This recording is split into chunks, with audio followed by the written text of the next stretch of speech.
কলেজের আজকের এই অনুষ্ঠানে যে শিক্ষার্থীরা রয়েছেন তাদের সকলকে শুভেচ্ছা। আজকের এই অনুষ্ঠান সম্বর্ধনা অনুষ্ঠান হিসেবে উল্লেখ করা হয়েছে। আমি ব্যক্তিগতভাবে এই ধরনের অনুষ্ঠানে একটু বিব্রত বোধ করি, কিন্তু তারপরেও আমি মনে করি যে আপনারা যে আয়োজন করেছেন, আমি নোয়াখালীতে এই অশ্বতিয়া স্কুল এবং যে কলেজের অ্যাডহক কমিটির দায়িত্ব গ্রহণ করেছি এবং এই দায়িত্ব এখানে যারা রয়েছেন তারাই একভাবে আমাকে দিয়েছেন।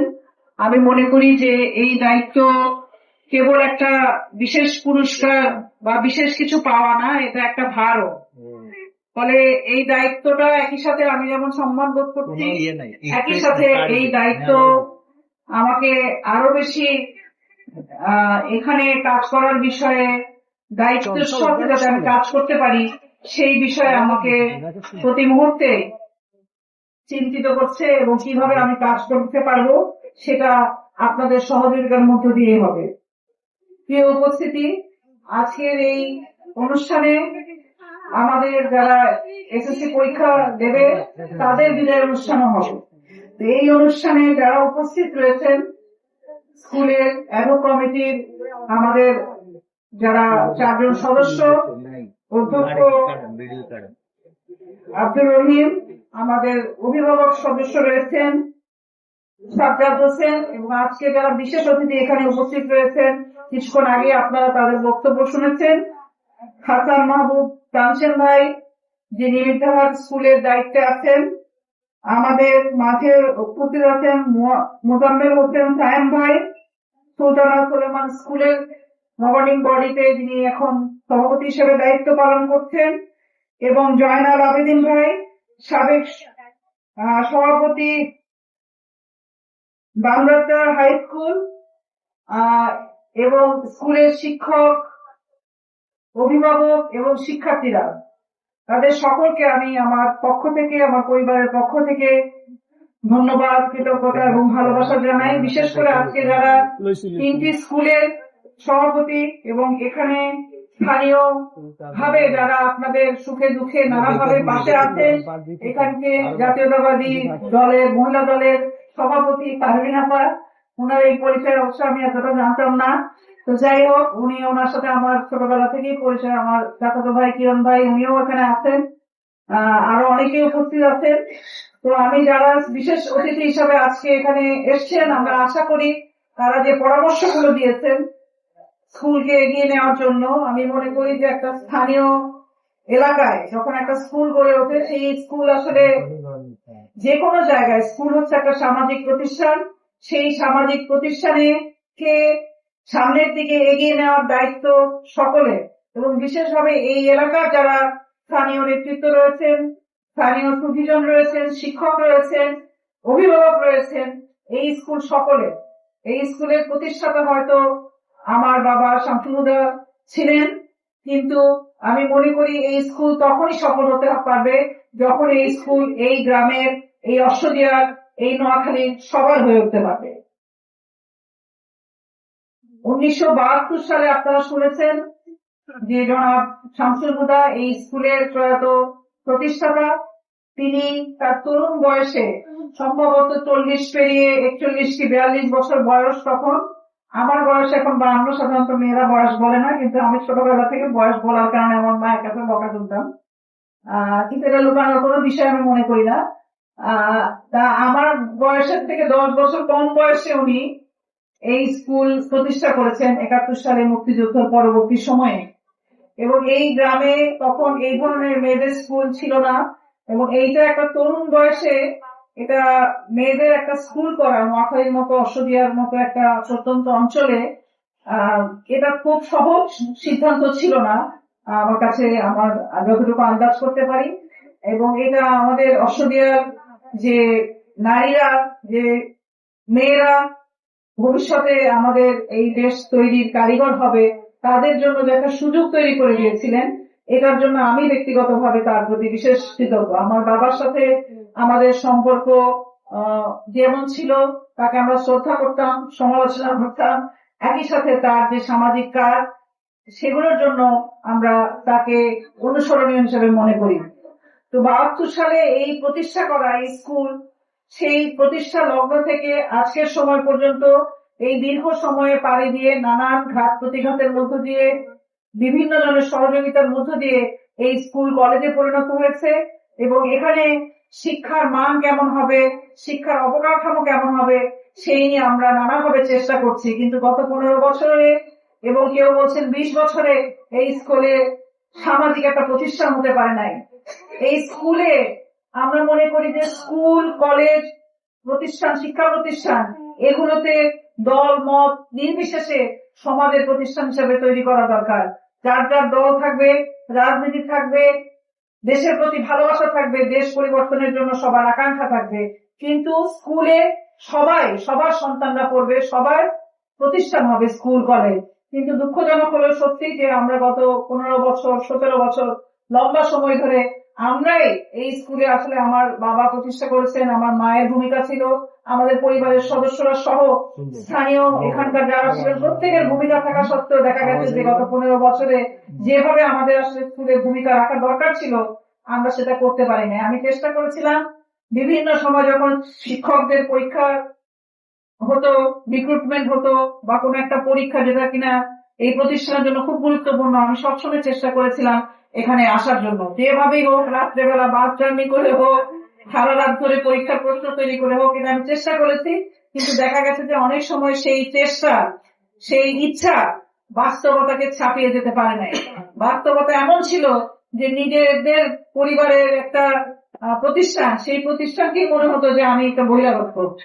হ্যাঁ, তো যাই হোক, সেসব অতীত ইতিহাস থেকে আমরা শিক্ষা নিয়ে আমরা সামনের দিকে এগোতে চাই। স্কুলের কিছু সমস্যার কথা আমাদের এখানে যারা সম্মানিত অতিথি তারা উত্থাপন করেছেন। স্কুলের অনেক সমস্যা যেগুলো অভ্যন্তরীণ সমস্যা, সেগুলো অভ্যন্তরীণ না হয়ে সামাজিক হয়ে গেছে, এটা আমাদের জন্য দুঃখজনক। কিন্তু আমরা আশা করি যে সমস্যাগুলো আছে সেগুলো দ্রুত সমাধান হবে এবং আমরা আসলে মূলত কাজ করতে চাই স্কুলের শিক্ষার মান বৃদ্ধি করা, স্কুলের অবকাঠামো উন্নয়ন করা, সেই বিষয়গুলো নিয়ে যাতে আমরা কাজ করতে পারি। আমি এখানে দায়িত্ব নিয়ে যখন দায়িত্ব পেয়েছি নানান সমস্যার কথা শুনেছি, যে এই সমস্যাগুলো আমরা একত্রিত ভাবে কাজ করে আমরা সমস্যাগুলো সমাধান করতে পারি। এবং আমার বিশ্বাস এই স্কুল কলেজ 72 সালে প্রতিষ্ঠা হয়েছিল, আমরা যদি সবাই সম্মিলিত ভাবে এই স্কুলকে একটা সামাজিক প্রতিষ্ঠান হিসেবে, আমাদের সন্তানরা স্কুলে পড়ছে, এই স্কুলের যে সন্তানরা পড়ছে তার কোনো রাজনৈতিক পরিচয় হিসেবে পরিচিত না হয়ে এই সন্তানরা যাতে আমাদের দেশের মুখ উজ্জ্বল করতে পারে, সেই চিন্তা নিয়ে আমাদের এই স্কুলকে গড়ে তোলা। আমি মনে করি, আমি বিশ্বাস করি যে বর্তমানে যে অবস্থায় আমরা আসছি, একটা নির্বাচন হয়েছে, গণতান্ত্রিক নির্বাচন, গণতান্ত্রিক সরকার, আমরা আশা করি যে এই পরিবেশের মধ্যে আমরা নতুন ভাবে এই স্কুলকে সকলের সহযোগিতায় তৈরি করতে পারবো। প্রিয় শিক্ষার্থীরা, আমরা এখানে যে শিক্ষার্থীদের দেখছি 5 শতাধিকের উপরে, প্রায় 6 শতাধিক স্টুডেন্ট এখন রয়েছে, কিন্তু এখানে সকলের স্থান করা যায় না আজকে। যারা এখানে উপস্থিত হয়েছে তাদের মাধ্যমে আমি সকল শিক্ষার্থীদেরকে জানাতে চাই যে আমরা চাই যে এখানে যারা স্কুলে পড়ছে, যারা কলেজে পড়ছে, তারা শুধু একটা সার্টিফিকেটের জন্য এই স্কুলে আসবে না, তারা বাংলাদেশে একটা গুরুত্বপূর্ণ ভূমিকা রাখবে বাংলাদেশ বদলের ক্ষেত্রে, বাংলাদেশ নির্মাণের ক্ষেত্রে, এবং শিক্ষার একটা অগ্রদূত হিসাবে এই স্কুলের শিক্ষার্থীদেরকে যাতে বাংলাদেশ স্মরণ করে, নোয়াখালী স্মরণ করে, সেইভাবে শিক্ষার মান উন্নয়নের ক্ষেত্রে আমি মনে করি শিক্ষার্থীরাই আমাদের প্রাণ। এই স্কুলের প্রাণ হচ্ছে এই তরুণ, এই শিশু কিশোর, যে মুখগুলো আমাদের সামনে আমি দেখছি, আমরা এই বয়স পার হয়ে এসেছি, যাদের দেখছি আমি তাদেরকে দেখে আমার নিজের ছোটবেলার কথা আমার মনে পড়ে। কিন্তু আমরা হয়তো অনেক সুযোগ সুবিধা আমাদের সময় পাই নাই, কিন্তু আমি আশা করি যে এখানে যারা শিক্ষার্থীরা রয়েছে তারা এই স্কুলের মুখ উজ্জ্বল করবে। শুধু এই স্কুলের মুখ না, তাদের নাম দিয়ে এই স্কুল গৌরব বোধ করবে যে এই স্কুলের শিক্ষার্থীরা যেখানে সামনে বসে আছে। কি নাম তোমার নাম? কি? নাওশিরাঞ্জন। এই স্কুলে নাওশিরাঞ্জন পড়তো, এইরকম গৌরব যাতে আমরা করতে পারি, এরকম আরো অনেক শিক্ষার্থী রয়েছে, সবার নাম আমি বলতে পারলাম না। তো আমরা আশা করি যে এই স্কুলের মান, হ্যাঁ বলতে পারো, এই স্কুলের সম্মান, এই স্কুলের ভাবমূর্তি, যেমন স্কুলের যে আয়োজন, স্কুলের যে শিক্ষা পদ্ধতি সেটা যেমন সবার সামনে নিয়ে যাবে, তেমনি এই শিক্ষার্থীরাও, আমি তাদেরকে অনুরোধ করতে চাই যে সার্টিফিকেটের শিক্ষা না, বা একটা বিয়ের জন্য একটা ভালো সার্টিফিকেট দরকার হয়, এরকমও আমরা শুনি অনেকে আছে পড়তে যে একটা সার্টিফিকেট হলে মানে বিয়ে শাদীর জন্য ভালো। কিন্তু আমার মনে হয় যে এই পরিচয়ের বাইরে গিয়ে আমাদের প্রত্যেকটা শিক্ষার্থী বাংলাদেশে নীতি নির্ধারণের জায়গায়, বাংলাদেশে গুরুত্বপূর্ণ বিভিন্ন ক্ষেত্রে তারা ভূমিকা রাখবে, সেটাই আমরা আশা করি। আমাদের এখানে যারা সম্মানিত অ্যাডহক কমিটির সদস্য রয়েছেন এবং শিক্ষক রয়েছেন, তাদেরকেও আমি অনুরোধ করতে চাই, আপনারা এই স্কুলে আপনারা অনেক গুরুত্বপূর্ণ ভূমিকা রাখছেন। একজন শিক্ষক, একজন অ্যাডহক কমিটির সদস্য শিক্ষার্থীদের জীবন বদলের ক্ষেত্রে একটা গুরুত্বপূর্ণ ভূমিকা রাখতে পারে। শিক্ষক এমন একজন ব্যক্তি যার মধ্য দিয়ে শিক্ষার্থীরা কেবলমাত্র একাডেমিক বা পুঁথিগত শিক্ষা পায় না, সে জীবনকে নতুন পথে নিয়ে যাওয়ার জন্য, একটা আদর্শের পথে নিয়ে যাওয়ার জন্য নৈতিক শিক্ষাও সে শিক্ষকের কাছ থেকে পায়। এবং এখানে যারা অ্যাডহক কমিটিতে রয়েছেন, এখানে রিয়েল ভাই আছেন, সাজ্জাদ হোসেন, আমি তাকেও অনুরোধ করবো যে এই শিক্ষা প্রতিষ্ঠান যাতে আমাদের শিক্ষকরা এবং অ্যাডহক কমিটির সদস্যরা একসাথে কাজ করে এগিয়ে নিতে পারে, সেই বিষয় ভূমিকা আমাদের রাখতে হবে। এখানে যারা আমাদের অভিভাবক রয়েছেন তাদেরকেও আমি অনুরোধ করব যে একটা সময়, আমি প্রায় আজ থেকে 26 বছর আগের একটা পুরনো বক্তৃতা মালা পেলাম, যেটা স্কুলের, যেখানে এই সময় আবার আমাদের শামসেন ভাই তিনিও এই স্কুলের অভিভাবক সদস্য ছিলেন। তো এটা অনেক পুরনো একটা দলিল খুঁজে পেলাম, কারণ এখানে আসলে এখানে প্রতিষ্ঠাতার জীবনী বা এখানে অন্য যারা শিক্ষক ছিলেন, প্রধান শিক্ষক ছিলেন, তাদের কাজের কোন রকম লিখিত কোনো কিছু নাই। আমরা আশা করি এই যে এটা পেলাম, অনেক বছর পুরনো একটা 26 বছর পুরনো কাগজ, সেই রকম কোন কারোই কাজের সম্পর্কে বা স্কুলের সম্পর্কেও আমার মনে হয় এখানে কোনো লিখিত কিছু আছে কিনা আমার এরকম জানা নাই। আমরা আশা করি ভবিষ্যতে এই ধরনের প্রকাশনাও আমরা বের করতে পারবো, যেখানে স্কুল সম্পর্কে এবং স্কুল কিভাবে আসলে কোন ইতিহাসের পাতায়, কোন ইতিহাসের ধারাবাহিকতায় বিভিন্ন সময় বিভিন্ন জন কাজ করেছে, সেগুলো আসলে আমাদের জানা দরকার। তো যারা অভিভাবকরা রয়েছেন তাদেরকে আমি অনুরোধ করব যে স্কুলে যাতে একটা সুষ্ঠু পরিবেশ থাকে, স্কুল যেন কোনোভাবেই, মানে আমরা দেখেছি বিগত সময়গুলো স্কুল একটা দলীয় প্রতিষ্ঠানে পরিণত হয়েছে, দলীয় সিদ্ধান্তের উপর নির্ভর করে স্কুলকে চলতে হয়েছে। এবং আমাদের দুঃখের সাথে বলতে হয়, কোন প্রতিষ্ঠানে যখন শিক্ষক নিয়োগ থেকে শুরু করে নানান রকম কাজকর্ম দলীয় বিবেচনা হয়, তখন সেই শিক্ষক কিন্তু মাথা উঁচু করে কখনো দাঁড়ায় একটা ভূমিকা রাখতে পারে না। তাকে বারবার চিন্তা করতে হয় কে ক্ষমতায় আছে, তাকে আমাকে তুষ্ট করতে হবে ইত্যাদি মনোভাব নিয়ে যদি একজন শিক্ষককে শিক্ষকতা করতে হয়, তখন আসলে সে খুব বেশি কিছু দিতে পারে না। কিন্তু এই যে আমাদের বিগত 15 বছরে আমরা নানান রকম ভাবে দেখেছি প্রত্যেকটা প্রতিষ্ঠান দলীয়করণ হয়েছে, দলীয়করণের বাইরে প্রতিষ্ঠানগুলো যেতে পারে নাই। তো সেই জায়গা থেকে আমি আবার অনুরোধ করবো, এখানে যারা স্থানীয় ব্যক্তিত্বরা রয়েছেন, বিভিন্ন স্কুলের প্রধান দায়িত্বে আছেন, তারা মিলে, অভিভাবকরা মিলে এই স্কুলকে যাতে আমাদের সন্তানদের একটা নিরাপদ প্রতিষ্ঠান, আমাদের সন্তানদের একটা মানুষ গড়ার প্রতিষ্ঠান, আমাদের সন্তানরা, তরুণরা, যারা মানে তরুণরাই তা বাংলাদেশের ভবিষ্যৎ, সেই বাংলাদেশের ভবিষ্যৎ হিসাবে এই মেয়ে, শিশুরা, কিশোররা যারা স্কুলে কলেজে পড়ছে, তারা যাতে বাংলাদেশের নাম উজ্জ্বল করতে পারে, সে কারণে আপনারা সমস্ত কিছু দলীয় যে কোন্দল, দলীয় যে নানান চিন্তা, পদ পদবী, নানান কিছু বিষয় রয়েছে, পদ পদবী নিশ্চয়ই মানুষের হবে, প্রমোশন হবে, সেগুলো একটা নিয়মের মধ্য দিয়ে হবে, নিয়মের বাইরে এগুলো হবে না, এবং আমরা সেই জায়গায় যেতে চাই। আর এখানে কয়েকটা দাবি, এখানে আমাদের সাজ্জাদ হোসেন ভাই অনেক বড় দাবি করতেন, তার আগে 6 তলা ভবনের দাবি করতেন, তার আগে আমাদের অধ্যক্ষ স্যার আব্দুর রহিম স্যার, উনিও বলেছেন যে আমাদের স্কুলের কি কি সমস্যা রয়েছে, আমাদের স্কুলের ভবন হেলে পড়েছে, এখান থেকে দেখা যাচ্ছে।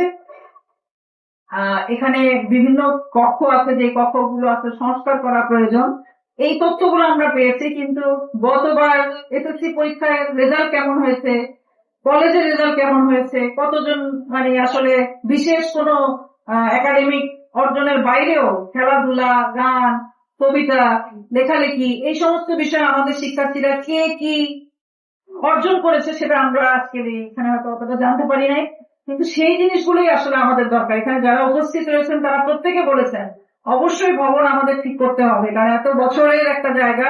আমরা আশা করি বর্তমানে যে এখানে যে এমপি মহোদয় রয়েছেন, এখানে এই আসনে ফখরুল ইসলাম, আমি তার সাথে দেখা করেছিলাম এখানে কমিটি হওয়ার আগে, এবং উনি অত্যন্ত আন্তরিকতার সাথে এই স্কুল যাতে, এই স্কুলের যে আমরা যারা পরিবারের সদস্য রয়েছি তাদের ভূমিকা ক্ষেত্রে উনি ভরসা রেখেছেন, এটার জন্য আমি ওনার প্রতি কৃতজ্ঞ। এখানে যে আমাদের নোয়াখালী 4-এর এমপি মোহাম্মদ শাহজাহান, উনিও আন্তরিকতার সাথে সবসময় আমাদের পরিবারের বিষয়টাকে দেখেছেন। ব্যক্তিগতভাবে আমি বা আমার পরিবারের কারোরই আসলে কোনো ব্যক্তিগত স্বার্থ সিদ্ধির কোনো লক্ষ্য নাই এখানে। এখানে যারা গুণীজনরা আছেন আমি বিশ্বাস করি যে তাদেরও ব্যক্তিগতভাবে কোনো স্বার্থ সিদ্ধি করা এখানে লক্ষ্য না।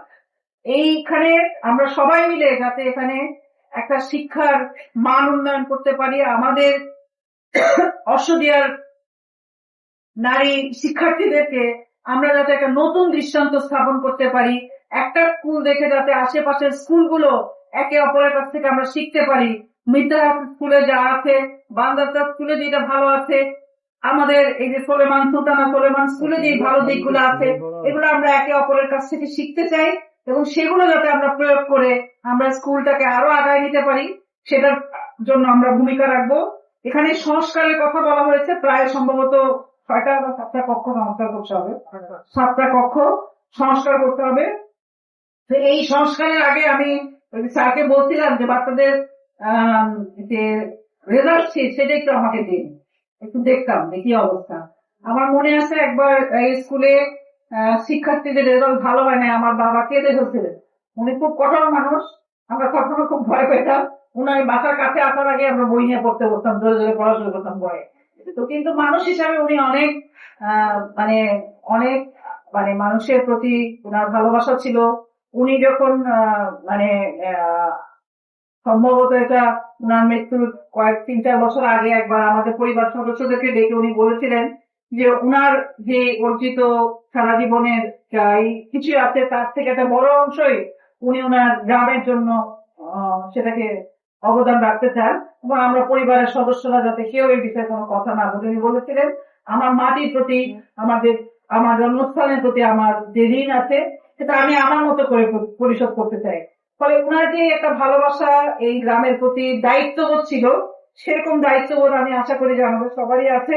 ফলে সেই শিক্ষার মান উন্নয়নের জন্য আমার সময় আপাতত 6 মাস, এরপরে যদি আপনারা চান আরো 3 বছর আমি ভূমিকা রাখতে চাই এখানে, সেটা আপনাদের উপর নির্ভর করবে।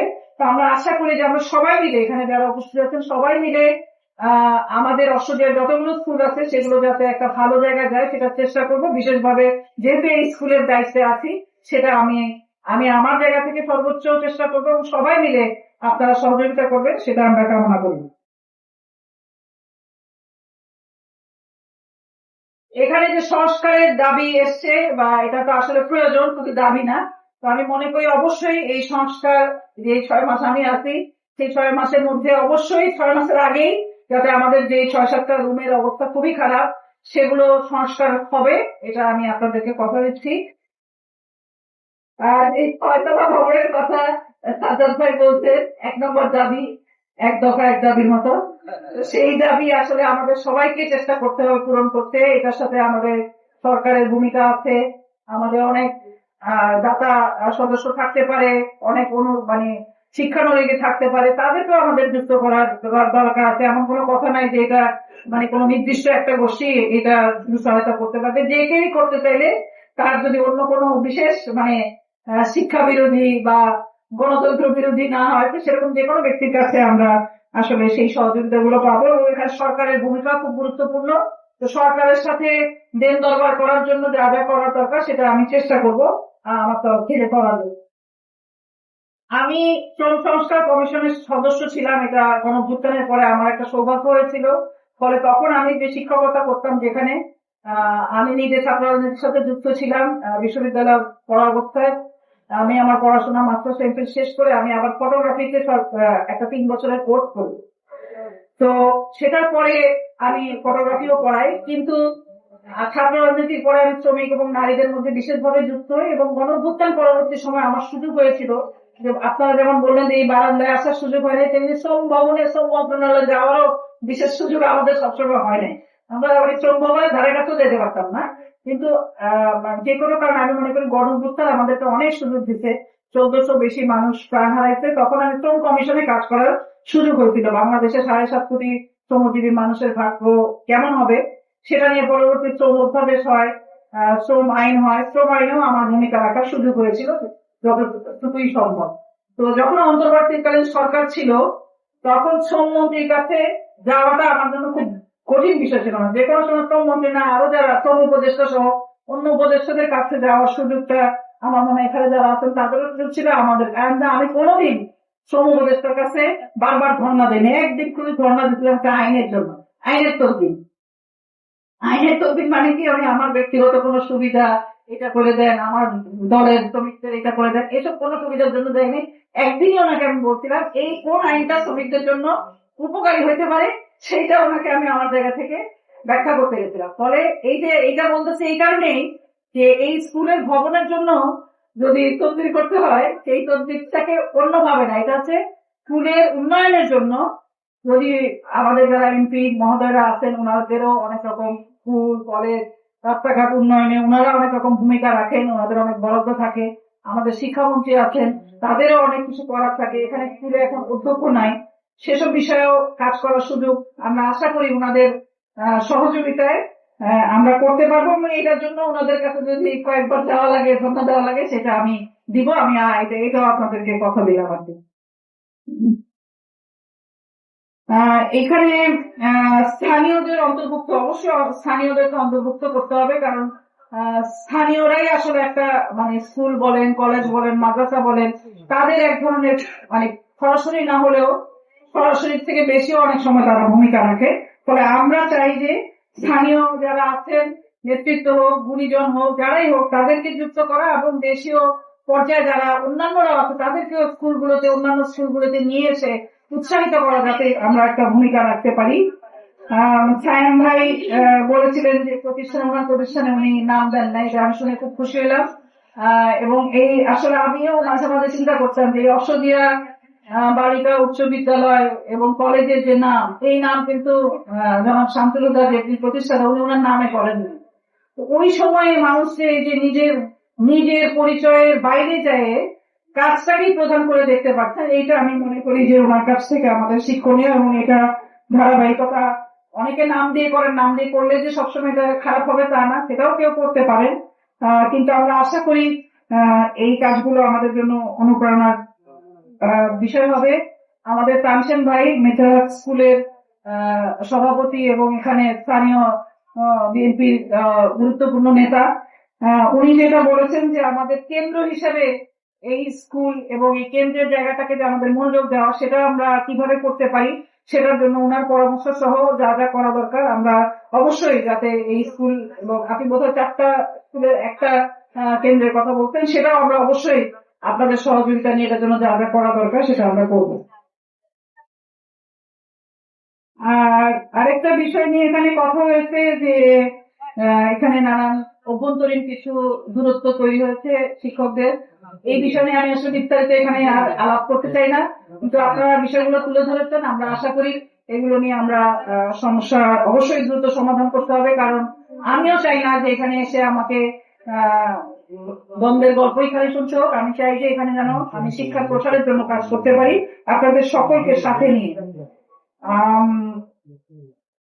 এখানে আমাদের যে স্কুল রয়েছে, এখানে আমরা আশা করি আমাদের যে সামনে যারা পরীক্ষা দিবে এসএসসি পরীক্ষা, তারা আমাদের মুখ উজ্জ্বল করবে, আমাদেরকে নতুন করে ভরসা দিবে। আমি তাদের কাছে আমি এখন চাচ্ছি, এতক্ষণ তো সবাই আমার কাছে চাওয়া হয়েছিল, এখন আমি অল্প সময় আছে, কদিন আছে পরীক্ষা তাইলে তো আমার আসলে চাওয়া ঠিক হবে না এখন। আরো আগে আসলে আমাদের হয়তো আরো আগে থেকেই আরো সহজে হয়তো স্কুল করতে আমি কিছু পরীক্ষা মডেল টেস্ট নেওয়া হচ্ছে, কিন্তু তারপরেও আমি অনুরোধ করি 2 তারিখ যদি হয় আগামী মাসের, এটা তো আসলে সময় নাই আর। এখানে কি আছে এসএসসি শিক্ষার্থীরা? তাদেরকে অনেকক্ষণ ধরে আমরা আটকে রাখছি, এটাও ঠিক হয় না। যাই হোক, আমি আশা করি আসলে এখন এটা বলে মানে যদি কোনো গ্যাপ থাকে সেগুলো সব হয়তো আমরা এই মুহূর্তে 3 দিনের মধ্যে পূরণ করতে পারবো না, কিন্তু তারপরেও আমি শিক্ষার্থীদের কাছে অনুরোধ করতে চাই এই সময়টা জীবনের অত্যন্ত গুরুত্বপূর্ণ। শিক্ষার্থীরা যাতে এই পড়ার টেবিলে তারা পড়ার টেবিলের বাইরেও যাবে, কিন্তু পরীক্ষার সময়টা যাতে তারা মনোযোগ দিয়ে পড়াশোনা করেন এবং তারা পরীক্ষার খাতায় যাতে সেটা ফলাফলটা আমরা দেখতে চাই। আমরা আশা করি যে এবারের ফলাফল যতটুকু হবে তার পরের বার আরো বেশি ভালো করবে। যারা এখন ক্লাস 9-এ 10-এ পড়ছে তাদের দিকে আমাদের আরো বেশি ভাবে মনোযোগ দিতে হবে যাতে করে তারা ভালো করতে পারে। আর এখানে বাচ্চারা আসে হচ্ছে ক্লাস 6 থেকে। তো অন্যান্য যে প্রাইমারি স্কুল যেগুলো আছে সেটাও কিন্তু একটা ভিত্তি হিসাবে কাজ করে। তো সেই জায়গাগুলোর কি অবস্থা, সেখানেও আমাদের কিছু করার আছে কিনা সেগুলো আমাদের দেখতে হবে।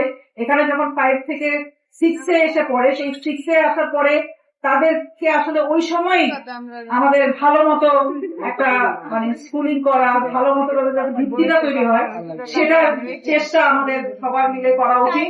তো সেই চেষ্টাটা আমরা করব। এখানে যারা উপস্থিত হয়েছেন তাদের সকলকে আমি আন্তরিক ধন্যবাদ জানাই আজকে আমাকে সম্মানিত করার জন্য।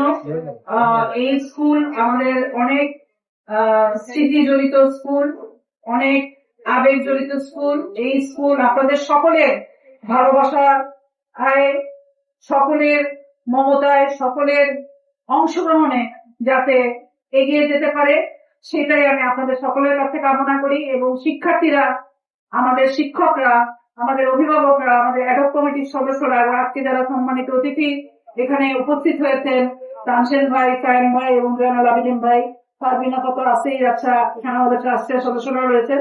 তো আমরা আশা করি সবাই মিলে যদি আমরা কাজ করি, স্কুলের অভ্যন্তরীণ সমস্যা, দ্বন্দ্ব বিরোধ সেগুলো যেমন দূর হবে, আমাদের শিক্ষার মানকে আমরা এগিয়ে নিয়ে যেতে পারবো, শিক্ষার অবকাঠামোকে আমরা উন্নয়ন করতে পারবো।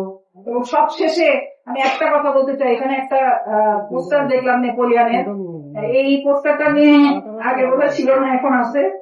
আমি আগেও এই স্কুলে দাঁড়িয়ে এই কথাটা বলেছি। একসময় নেপোলিয়ানের এই কথাটা আমাকে অনেক অনুপ্রাণিত করতো যে আমাকে একটা শিক্ষিত মা দাও, আমি তোমাকে একটা শিক্ষিত জাতি দিব। তো মা বা বাবা হওয়াটা একটা প্রাকৃতিক ব্যাপার, হ্যাঁ, কিন্তু এটা একজন মা অবশ্যই সমাজে অনেক গুরুত্বপূর্ণ ভূমিকা পালন করে। সন্তান জন্ম দেওয়া এটা প্রজাতি রক্ষার একটা খুব গুরুত্বপূর্ণ কাজ, কিন্তু শুধু মা হইলেই হবে না, শুধু পল্লীবধূ, গৃহবধূ বা মানে গৃহিণী হইলে হবে না। আমাদেরকে সুযোগ্য নাগরিক হইতে হবে, সুশিক্ষিত হইতে হবে। ফলে আমি এখন কিন্তু আর নেপোলিয়নের এই কথায় অতটা অনুপ্রাণিত হই না, কারণ উনি কেবল মা হইতে বলছেন, শিক্ষিত মা। আমি চাই যে শিক্ষিত নাগরিক হবে, যারা নেতৃত্ব হবে, নীতি নির্ধারণের জায়গায় যারা ভূমিকা রাখবে, শুধু স্কুলে না, তারা বাংলাদেশকে জয় করবে, দুনিয়াকে জয় করবে। এই অক্সফোর্ডিয়া গার্লস স্কুলের তরুণ শিক্ষার্থীরা, সেই আশা আমরা রাখি। আবারও যারা এখানে এসেছেন তাদের সকলকে আমার পক্ষ থেকে ধন্যবাদ এবং কৃতজ্ঞতা জানাই, স্কুলের পক্ষ থেকে ধন্যবাদ এবং কৃতজ্ঞতা জানাই, এবং সকলে মিলে যাতে আমরা স্কুলটাকে গড়তে পারি। সকলকে সালাম, শুভেচ্ছা এবং ভালোবাসা জানাই। ধন্যবাদ।